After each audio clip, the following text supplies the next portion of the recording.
부활 매일의 삶에서 기억하라는 말씀으로 오늘 허균교회에서 말씀을 전하도록 하겠습니다. 냉동 수면 기술이라는 것을 들어보신 적 있으십니까? 이 기술은 냉동 인간이라고도 하고요. 종종 영화에서 등장하는 내용입니다. 이 냉동 수면 기술은 영하 196도에 사람을 비롯해서 죽은 그 생물들을, 그 시체를 부패하지 않도록 이 순간적으로 얼리는 기술을 말을 해요. 현재 이 냉동 수면 기술로 냉동되어져 있는 사람의 숫자가 몇 명인지 아십니까? 600여 명입니다. 그리고 이 냉동 인간이 되고자 대기하는 사람의 숫자는 총 3,000명입니다. 이 기술이 개발되어진 거는요, 이 불치병으로 고통받는 사람들을 이 생명을 연장시켜 주기 위해서 이런 기술을 만들어냈다고 합니다. 그런데 여러분, 이 기술에 대해서 어떻게 생각하십니까? 좋은 취지로 우리가 생각할 수 있지만 이것은 죽음 이유를 알지 못하는 사람들의 이 두려움에서 온 원함입니다. 물론 불치병이나 사고로 인해서 사랑하는 사람을 잃거나 고통받는 것을 보는 것은 슬픔이고 힘든 일이에요. 그런데 여러분, 우리가 이 땅에서의 삶이 끝이 아닙니다. 육신의 그 죽음 이후에는 영원이라는 삶이 있다는 것을 우리가 생각해야 됩니다. 우리가 이 땅에서 조금 더 잘 살고 좋은 것을 누리기 위해서 이 땅에 살아가는 삶이 아니라 영원을 위한 삶을 준비해야 된다는 것입니다. 여러분은 영원한 삶을 어디에서 살기를 원하십니까? 저 천국에서 하나님과 함께 누리고 기뻐하고 즐거워하며 사랑하며 누릴 수 있는 그 삶을 원하지 않습니까? 아멘? 저와 여러분이 그 나라에서 함께 그날을 누리게 되시기를 축복합니다. 주님은 부활을 말씀하시면서 그리스도를 믿는 자들은 육신이 죽어도 영원히 살게 된다라고 말씀하셨어요.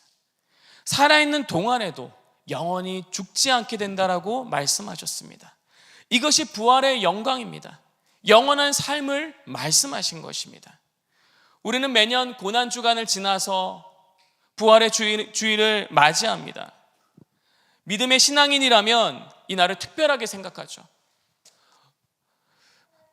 그러나 여러분의 그 주님이 고난을 통과하여 부활하신 그 주님을 생각할 때 이 날만 특별한 것이 아니라 매일의 삶에서 이 부활의 날을 기억하는 그런 매일의 삶이 기억되어지기를 원합니다.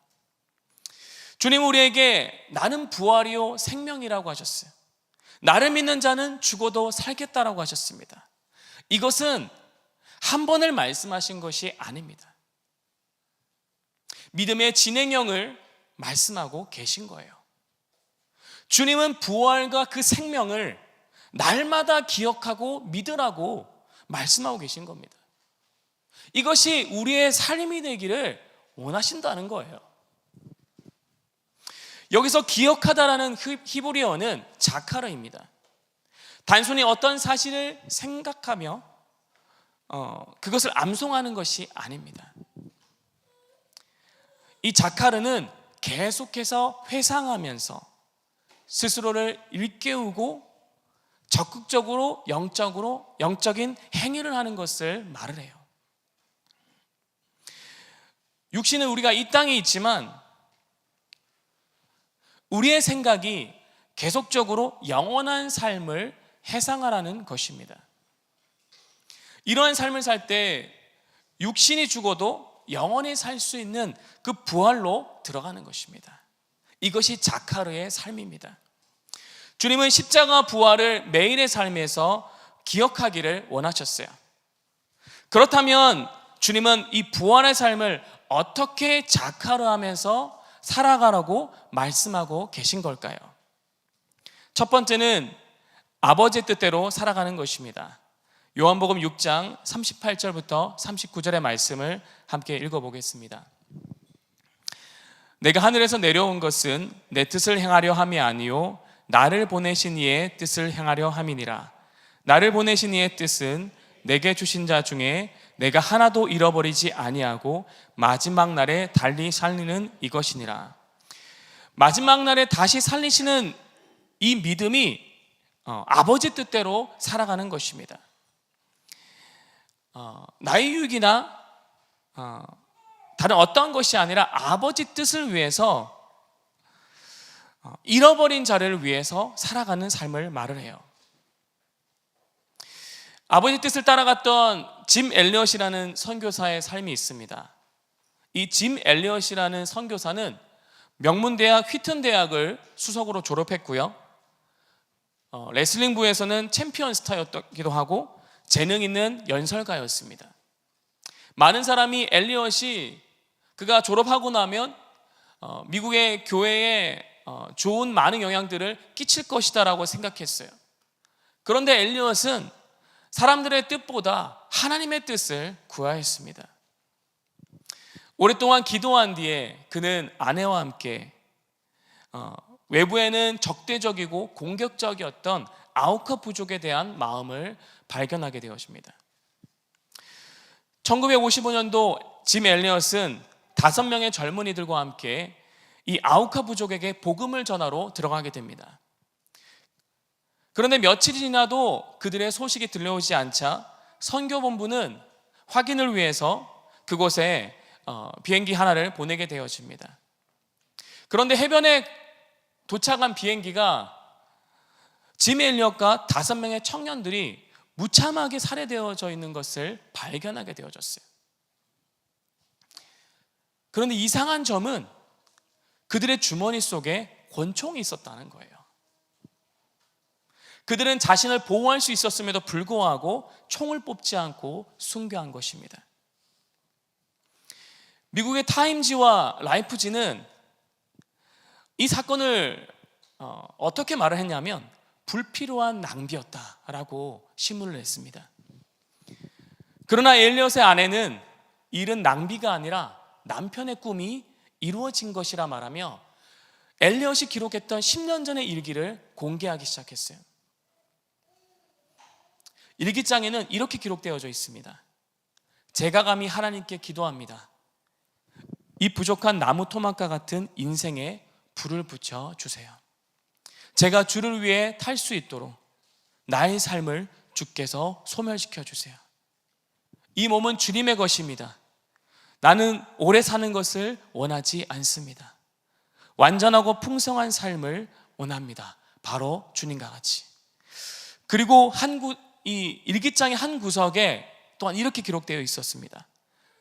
영원한 것을 얻고자 영원하지 않는 것을 버리는 자는 바보가 아니다. 사람들은 그가 미쳤다, 어리석다라며 믿으면 적당히 믿어야지, 선교 사역을 시작하기도 전에 죽음으로 끝났다며 안타까워했어요. 그러나 그의 영혼을 향한 갈망은 결코 어리석지 않았습니다. 그의 아내인 엘리자베스가 그의 남편을 대신하여 이 아우카 부족으로 들어갔던 것입니다.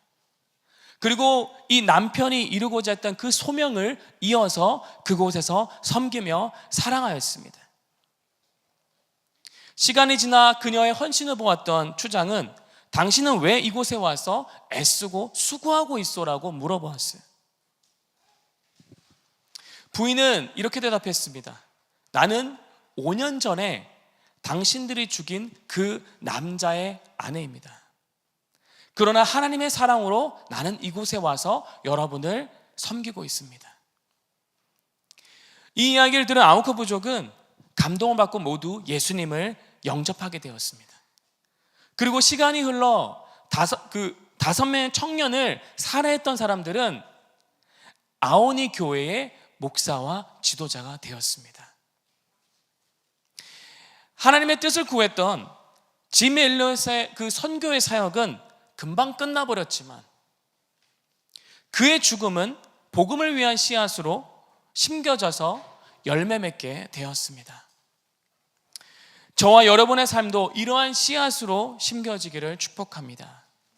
두 번째로 주님은 부활의 삶을 어떻게 자카르하라고 말씀하고 계신 걸까요? 두 번째는 회개 열매를 맺는 삶입니다. 마태복음 3장 8절에 그러므로 회개에 합당한 열매를 맺고. 회개에 대해서 어떻게 생각하십니까? 회개는 죄를 뉘우치고 잘못을 회개하는 것뿐만 아니라 삶의 변화를 통하여 진정한 회개가 증명되어야 합니다. 삶을 통하여 진정한 회개의 모습이 드러날 때 회개에 합당한 열매를 맺었다라고 할 수 있습니다. 이 회개는요, 죄의 열매를 회개하는 것이 아닙니다. 예를 들어서 물건을 훔친 뒤에 다시 그것을 제자리에 가져다 놓고 이것을 원상태로 복구했으니까 용서해 주세요라고 말하는 것은 회개가 아니라는 거예요. 그것은 죄의 열매를 돌이킨 것 뿐입니다. 죄의 열매만 회개하면 평생 회개만 하다가 인생이 끝날 수도 있습니다. 근본적으로 이 죄를 맺는 그 마음을 먼저 돌이켜야 하는 것입니다. 내가 돈이 없는데 내가 사고 싶은 물건이 있어요. 그것이 너무 좋아 보여요. 그것을 갖고 싶어요. 근데 그거 내 마음에 가득 차기 시작하면 결국 그것이 도둑질로 이어진다라는 거예요. 이 탐하는 이 마음에서 돌이키는 것이 회개에 합당한 열매를 맺는 것입니다. 그래서 여러분, 마음이 먼저 구원을 받아야 됩니다. 이 회개 열매는 나의 힘으로는 부족할 수가 있어요. 나의 힘으로는 불가능할 수 있습니다. 성령님이 도와주셔야지 가능한 것입니다. 그분이 우리를 변화의 삶으로 이끄시기 때문입니다. 오늘도 그 성령님을 의지하여 회개 열매를 맺는 여러분과 제가 되기를 예수님 이름으로 축복합니다. 창세기 44장에 요셉의 이야기가 등장하는데요, 여기에 회개에 합당한 열매에 대한 이야기를 묵상할 수가 있습니다. 창세기 44장을 보면요, 요셉이 형제들을 시험하는 사건이 등장합니다. 형제들이 총리가 아끼는 이 은잔을 도둑질했다는 것입니다. 요셉이 형들을 시험하기 위함이었어요. 각본대로 이제 훔친 자를 억류하는 조건으로 모든 이 자루들을 탐색하기 시작합니다. 형들의 자루들을 하나하나씩 탐색하다가 막내인 베냐민 앞에 머물렀어요. 그리고 그 베냐민 자루에서 은잔을 발견하게 되어집니다. 요셉이 형들의 반응을 보고 있었습니다. 그때 형들은 베냐민이 끌려가도록 가만두지 않았어요. 과거에는 요셉이 홀로 팔려 넘어갔던 것을 그냥 두었기 때문에, 또한 이때 베냐민을 다시 데리고 돌아오겠다라고 그 아버지와 약속했던 것을 기억했기 때문에 이 베냐민을 그냥 끌려가도록 둘 수가 없었어요. 그리고 그때 유다가 자신의 생명을 바칠 각오로 희생을 자처합니다.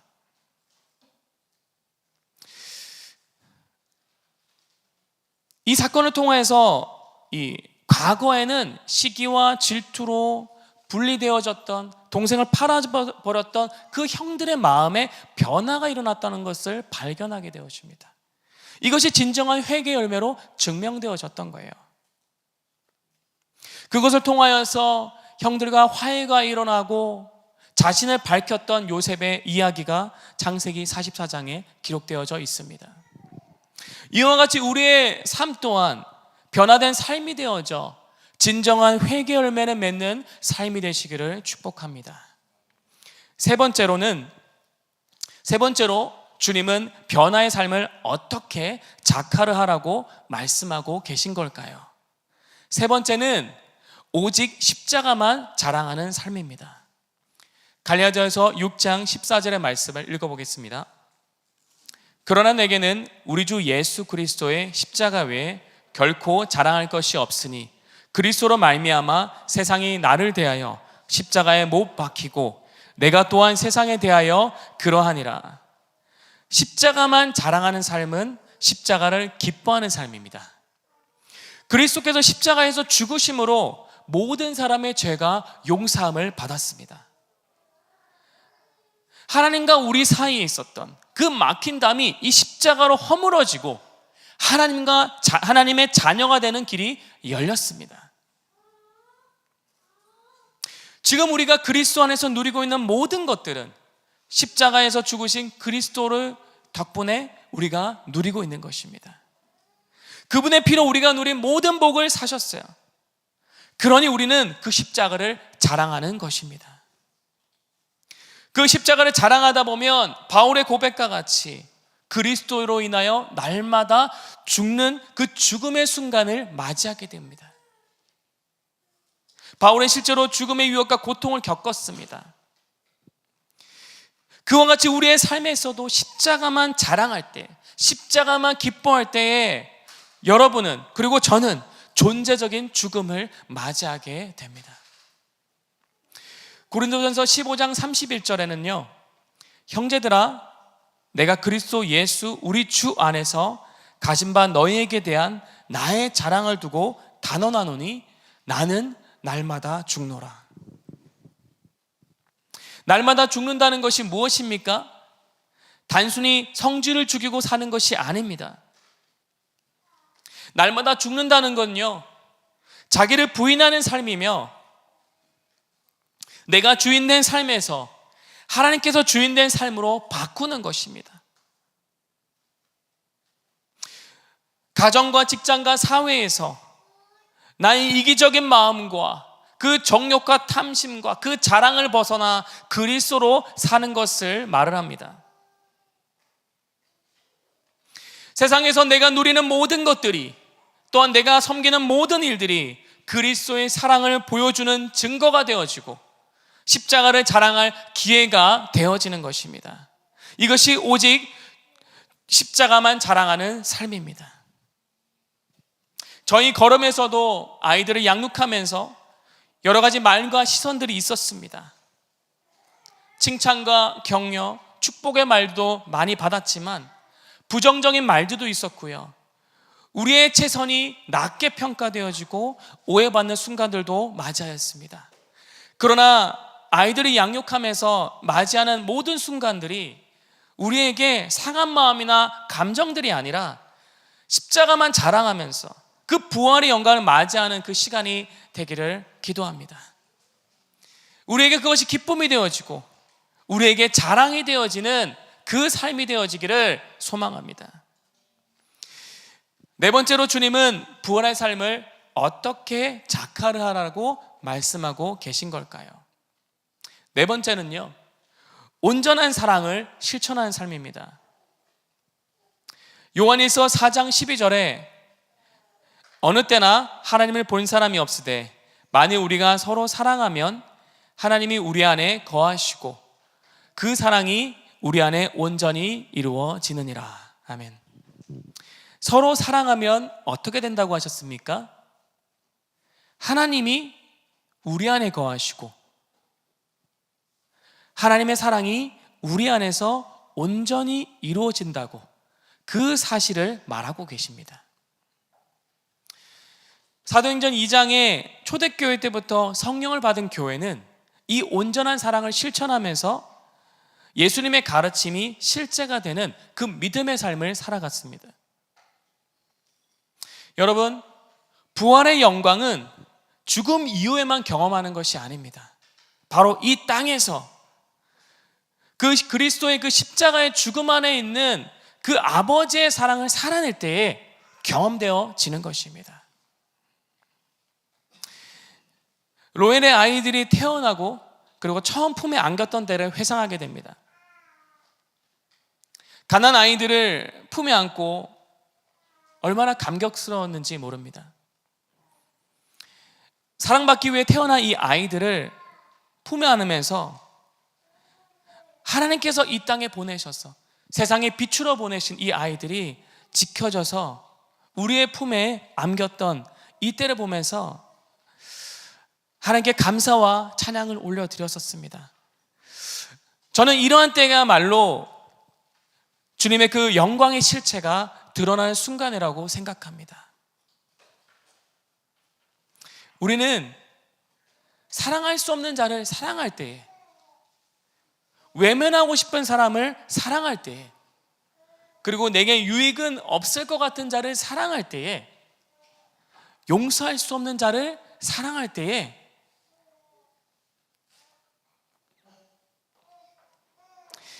이 부활의 영광이 가장 강렬하게 빛나는 때입니다. 왜냐하면 그 사람을 사랑할 수 있는 힘은 내가 부인되어져야 되고, 그 하나님의 그 사랑 안에서 발견되어지기 때문입니다. 이러한 삶이 1년 중에 고난주간을 지나서 이 부활절을 맞이하는 이때만 여러분에게 영광으로 다가오는 것이 아니라 매일의 삶에서 그 주님의 부활을 기억하며 살아가는 여러분 되시기를 축복합니다. 여러분이 그렇게 매일의 삶에서 이 주님의 그 부활을 기억하며 살아갈 때, 그리고 그것이 여러분의 삶의 믿음으로 살아내질 때에 여러분의 삶은 영혼의 삶으로 이루어져 살아가게 될 것입니다. 말씀을 맺겠습니다. 여러분, 매일의 삶에서 그 부활을 기억하십니까?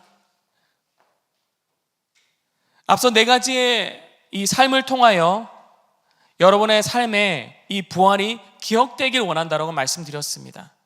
첫 번째가 무엇입니까? 아버지의 뜻대로 살아가는 것입니다. 두 번째는 회개의 열매를 맺는 삶입니다. 세 번째는 오직 십자가만 자랑하는 삶입니다. 네 번째는 온전한 사랑을 실천하는 삶입니다. 주님의 부활의 삶을 그렇게 기억하며 살아가는, 매일의 삶에 기억하는 그 삶이 여러분의 삶이 되시기를 축복합니다. 오늘만 아니라 내일도 기억되어지고 모레도 기억되어지고 1년 내도록 그 부활의 주님이 여러분의 삶의 실체가 되어지고, 그리고 여러분의 삶을 통해 그 영광의 모습이 드러나는 그런 여러분의 삶이 되시기를 축복합니다.